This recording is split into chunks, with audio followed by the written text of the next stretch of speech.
OMG BBG! Welcome back to another epic video. Hope you guys are having a great day. Now that Beyblade X has launched internationally, the brand has a lot of new fans. This video is for you guys. Also, some of you Bladers are just coming back after a short break, so we're gonna go over some basics and tips and tricks to get you all started with this new generation. Alright, so what is Beyblade X? This is the 4th generation of Beyblade, and the signature feature is the acceleration gimmick. This generation focuses on high-speed battles. What's really cool is that Takara Tomy is really trying to make this more like a sport, so they're catering more towards adults than they used to. And you'll find features that take inspiration from every generation of Beyblade that came before it. Like the original Beyblade, you still have the 4 types of different bays: attack types, defense types, stamina types, and balance types. These new Beyblade X bays has metal parts inspired by the Metal Saga. And like Beyblade Burst, these bays can still burst in battle. The base in this generation is made out of 3 components. We have the blade, the ratchet, and the bit. So the blade is the metal piece that's on the top of your Beyblade X combo. It's the piece that's going to contact your opponent the most, so you better pick a good one. The second piece, which is the middle of your Beyblade, is the ratchet. The ratchet mainly determines the height of your Beyblade, so the numbers that you will see determine how many blades this ratchet will have and the height of the Beyblade. This component does play a factor into your burst resistance, so choose wisely. The bottom piece, which is the bit, is also really important because it contributes to your burst resistance and determines how your Beyblade spins around the stadium. Some bits are also taller, shorter, and comes in multiple materials.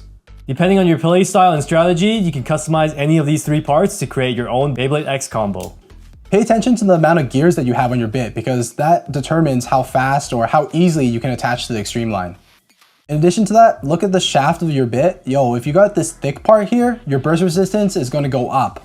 But if it's thin, then your burst resistance is going to go down.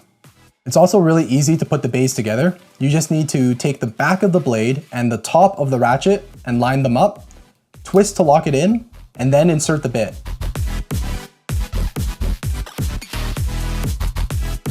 So like we said earlier, there's 4 different Beyblade types: attack types, defense, stamina, balance.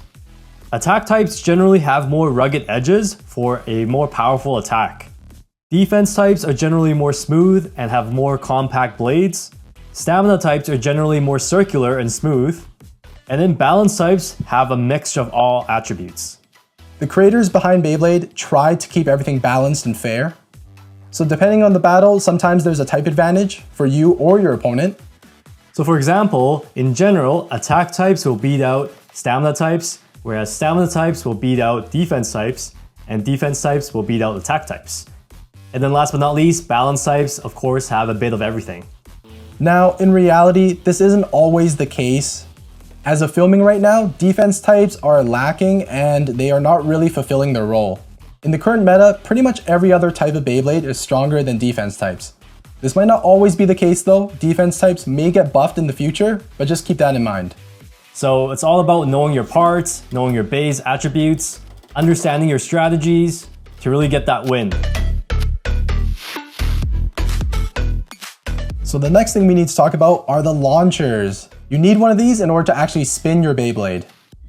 Beyblade X bays are different than any other generation, so you do need a Beyblade X launcher in order to use your bays.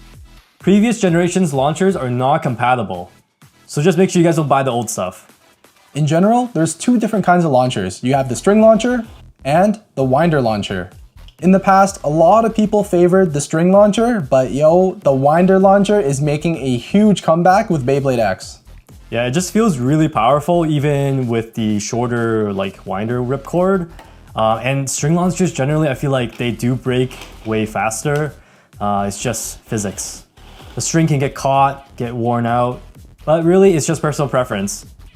So you do have a few different ways of acquiring these launchers. If you're purchasing Japanese Takara Tomy products, a lot of the starter packs actually come with a full-sized winder launcher. The good news is the Takara Tomy and Hasbro launchers are cross-compatible, so you can still use both launchers from both brands on any Beyblade X products. But I feel like it's easier to just get it from Takara Tomy, since that's the easiest way to get a full-size launcher. There's more grip options too. Other than the 4 Beyblade types, there's also the spin direction, which determines how your base is spinning in the stadium. It could either be right spinning, clockwise, or left spin, counterclockwise. Most of the bays are right spinning in Beyblade, so it makes the left spinning Beyblades kind of special.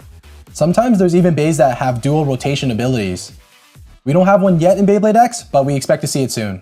Keep in mind that if you are using a right spinning Beyblade, then you do need a right spinning launcher and vice versa. Now let's talk about the Bay Stadium. This is where your bays are going to duke it out. The main stadium that is released by Takara Tomy that a lot of you are probably seeing is called the Extreme Stadium. This new stadium is going to look really different compared to previous generations because this stadium features the brand new Extreme line. The gears on the bit of your bays are going to ride on that Extreme line, giving you extra acceleration. The interaction between the bays and the Extreme line is really what embodies Beyblade X gameplay. Yeah, all the battles just feel so much faster than all the previous generations. Our personal favorite is the Extreme Stadium from Takara Tomy, but you can find similar designs from Hasbro. When you guys are purchasing your bays, it does come with a QR code. The Hasbro bays come with a QR code in the back of the blade where you can scan it into the Beyblade Hasbro game. You can then use it in the game and see it in your bay locker. For the Japanese Takara Tomy imports, the QR code is a single use only. You can scan it into the Japanese app and participate in a lottery system to get rare bays. Other than that, whether you buy it from Hasbro or import it from Japan, they will both have the same quality and standard, at least as of right now. So it should be pretty easy to pick up a bay in your local stores. So of course, Beyblade X does have its own point system. There's 4 different ways that you can win your battles, the first one being the spin finish. And you acquire this by outlasting your opponent.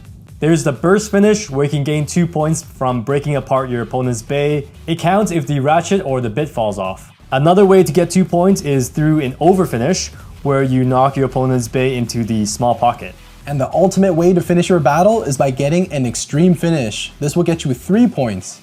In order to fulfill the extreme finish, you need to knock your opponent out into the extreme zone and out of the stadium. This of course only applies when your stadium actually has an extreme pocket. Some stadiums won't have this feature. So that sums up the basic gameplay of Beyblade X. So currently we have a lot of products. It's been about a year or so into Beyblade X. So if you guys have a favorite right now, put it in the comment section below. Help a blader out and give us your recommendations. And with that, let's give you guys a few tips and tricks to help you get into Beyblade X.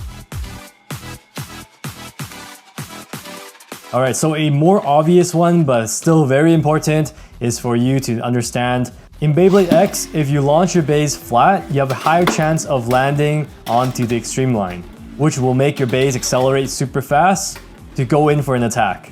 Whereas if you tilt your launcher, it'll create a banking motion, which will give you a little bit more control over where your bay is gonna go. So depending on the type of bay you're using and your strategy, the way you launch your bay is really important. On top of that, here's something else to pay attention to. Depending on your strategy, it actually might be advantageous to you to stand on a certain side of the bay stadium during your battles. For example, if I'm trying to use a super aggressive attack type and I want to launch a super crazy attack, I'm going to position myself on the left side of the stadium here. This way, when my bay lands in the stadium, it'll head right towards the extreme line and it has the quickest path to get there. You guys might not think that these small things make that big of a difference, but it's all of the small things combined that will really help you win your battles. Hopefully you guys learned a thing or two about Beyblade X. By the time you guys watch this video though, a lot may have changed, so make sure you check out our newest and greatest videos. If you guys have a friend who wants to get into Beyblade X for the first time maybe, send them this video and let us know in the comment section below what you guys think. Like, subscribe, and as always, Geeks out!